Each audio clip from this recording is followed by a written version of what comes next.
What's up everyone, it's Caddy with MoneyVest. So in this video, we are going to be talking about OKTA. OKTA is a cybersecurity identity protection company.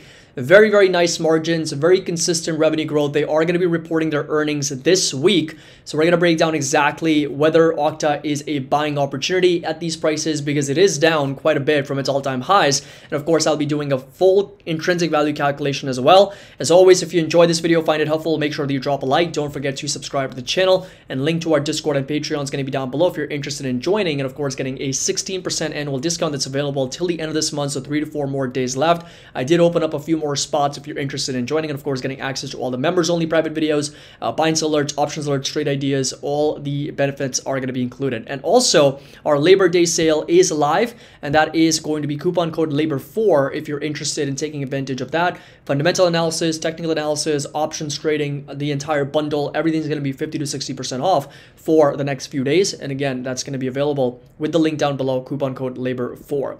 So OKTA is a cloud-based identity management platform that helps organizations secure and manage access to their applications, devices, and networks. And here are some of the things that OKTA can do and does do. Is single sign-on SSO, allows user to sign on multiple applications with a single set of credentials. Multi-factor authentication, provisioning and deprovisioning. We've got user management and reporting and analytics as well. It is a very strong player in the cybersecurity space, but it is a small company, right? It's not really that big. Market cap's at $11.7 billion, so nothing compared to the likes of Fortinet or Palo Alto Networks or CrowdStrike or anything like these, but it is a very, very low-key underrated stock. It has obviously done really well since 2017, all the way through 2021, rallied over 1,200%, and from those all-time highs, and then of course dropped over 75, close to 80%. So it's got consistently growing revenues, but profitability is an issue, right? And when profitability is an issue, we know what happens. The stock price take time to actually accelerate once again, right? Takes time, a lot of time for institutional to get involved.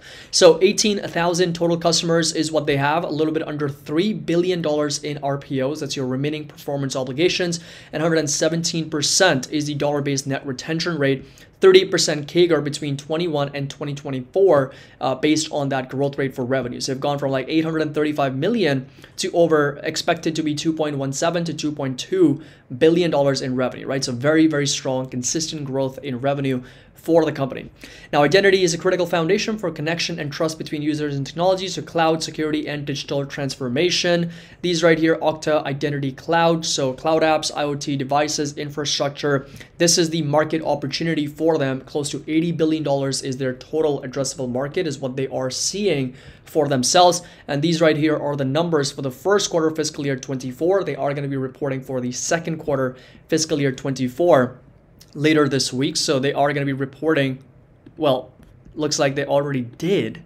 OKTA, August 30th. Wow, that's so weird. It's not even August 30th yet, and it already says earnings of 21 cents per share, reported a revenue of 530 million. Hold on one second. 2 days ago, this catalyst comes out. OKTA gears up to report second quarter earnings. What's in the cards? And it says OKTA is set to report its second quarter fiscal year 24 results on August 30th. Is it August 30th already? Am I flipping out here? August 28th. That's what it says today. Hold on. Yeah, today is August 28th. How do they already have the earnings here? I have no idea. It looks like they did miss slightly with 21.5 cents per share. Reported revenue 534, a little bit under $534.67 million. That is very strange. See, that's why we do these videos. You guys get to see this all live. Okay, so EPS upcoming. So again, even Seeking Alpha says August 30th post-market 534.3 million with EPS expectations of 21 cents per share. I was actually literally on their website earlier today when I was grabbing up all these documents to kind of go over it in my video, and they did not have the earnings released. So maybe it's like a TradingView glitch. I'm assuming it is a glitch on TradingView that they've already put in these numbers that are not in fact accurate, or could be. I don't know. But I looked on the website, and then of course I'm looking at the dates. August 30th is what it says. So We're going to skip past that. But total revenue, $518 million, 25% growth year over year. We've got subscription revenue increasing 26%. RPOs were up 9%. We did increase current RPOs as well, 20%. Then we had non-GAAP gross margins going up to almost 79%. Again, it's a software cloud-based company, so you'd expect nothing less. Free cash flow margins at 24%, pretty solid. And total customers also increasing 14%, with customers over $100,000 in average contract value, increasing 23% to over 4,000 as well. So total revenue quarter over quarter and year over year, very nicely up 20, 30, 40%. RPOs, remaining performance obligations, again, up 9 to 20%. This right here, margins very stable, very strong at over 79 to 80%.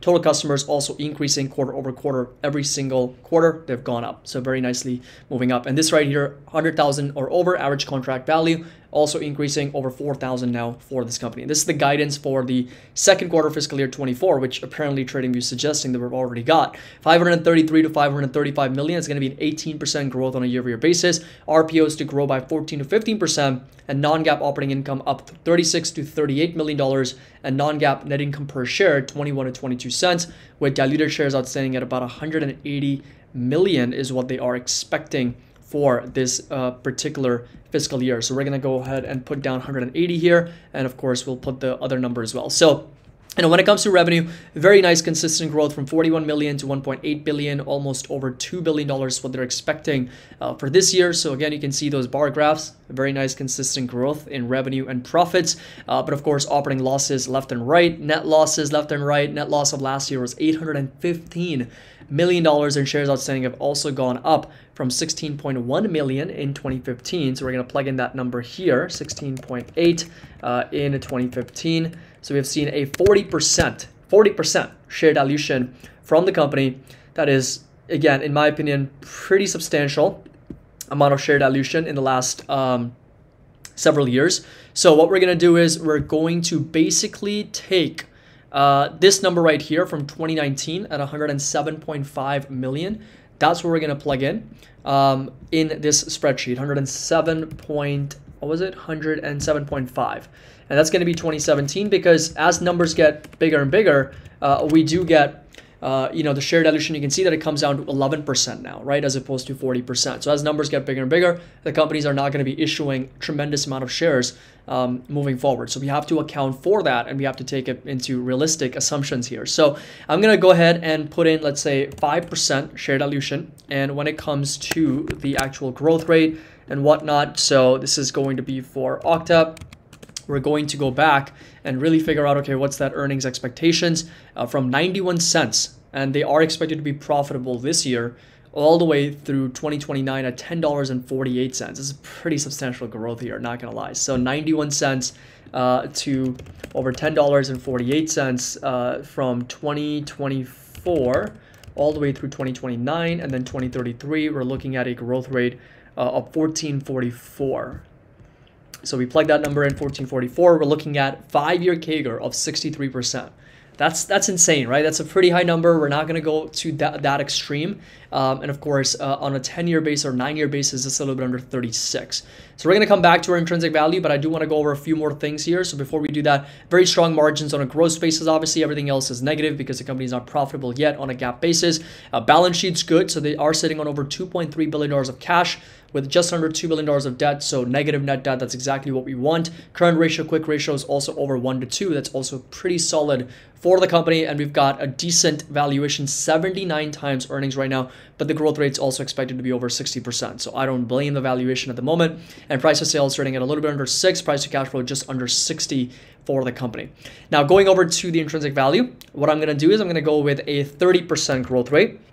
For OKTA, I'm going to go with a 30 times PE multiple, 12% discount rate, 10% margin of safety, and we come down to a fair value of just over $40 per share. And right now it is trading at 72. So $72 is where it's at. So that means another 43% potential sell-off needed in order for it to be trading at an intrinsic value. Now that being said, right, if you are somebody who is optimistic about the growth rate, if you do believe that, okay, OKTA can really indeed grow at 60% as analysts are expecting, so we can go 50%, we can go with a 40 times P multiple, and now the stock is all of a sudden undervalued because it's trading at $72 and the fair value is $110.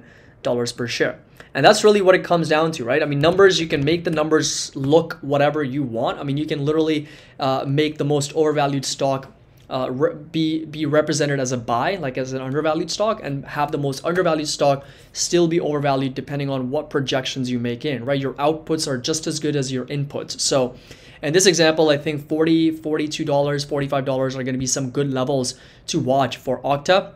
In fact, that's exactly where it was trading back in November before rallying quite a bit, before rallying a little bit over 100%. So this right here is the technical analysis, where you will notice that we were on this very nice uptrend from this higher lows. Then it broke down. Of course, we continued to slide lower. We gapped down after the earnings, gapped up after the last earnings, and then gapped down again after the earnings after that. And right now we are going to be at a resistance at close to $70 to $74 per share. So this right here is going to be a resistance. Support level is going to stay put at $42, and this right here would really be the level where I would be interested in looking at OKTA in more detail. Of course, 92.60 is going to be that next resistance in case we get a breakout above this level, and of course we're consolidating sideways in that range. If you do get a breakout, $90 is going to be that next resistance here, all the way up to $142 for OKTA moving forward. So hope you guys enjoyed this video and a complete update on this company. Let me know your thoughts down in the comment section below, and I'm just going to double check on why TradingView has these earnings already on OKTA. But as always, if you enjoyed it, found it helpful, make sure that you drop a like. Don't forget to subscribe to the channel. Link to our Discord and Patreon is going to be down below. 16% annual discount and the Labor Day sale for fundamental technical analysis courses and the options course also available. Coupon code LABOR4. As always, happy investing. I'll see you all in the next video.